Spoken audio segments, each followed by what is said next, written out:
অনেক বছর আগে এক গ্রামে বাস করতে একজন হতাশ যুবক। নাম তার অভিজিৎ।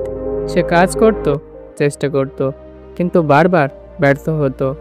সমাজ তাকে নিয়ে ব্যর্থ বলতো, পরিবার মুখ ফিরিয়ে নিয়েছিল।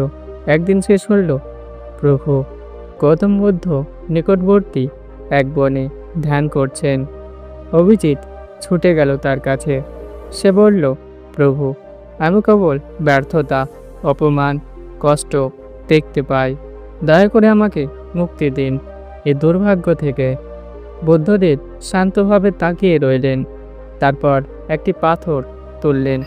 তিনি বললেন, এ পাথরটা কি তুমি ছুঁতে পারো? অভিজিৎ বলল, হ্যাঁ, নিশ্চয়ই। বুদ্ধ বললেন, এটা কি তোমাকে আঘাত করছে? অভিজিৎ বলল, না প্রভু। তখন বুদ্ধ হেসে বললেন, তবুও তুমি যদি ভাবো এই পাথর তোমার পথে বাধা, তবে তুমি থেমে যাবে। কিন্তু যদি তুমি ভাবো এটা এক ধাপ, উপরে ওঠার সিঁড়ি, তাহলে তুমি ব্যবহার করবে এটাকেই উপরে ওঠার জন্য। জগৎ যেমন নয়, আমরা যেমন দেখি তা নয়। অভিজিৎ প্রথমবার উপলব্ধি করল, জীবনের সমস্যা নয়, তার দৃষ্টিভঙ্গি ছিল প্রকৃত সমস্যা। সে ফিরে গেল, একই জীবন, একই কাজ, কিন্তু সে এখন প্রতিটি বাধাকে দেখে সুযোগ হিসাবে।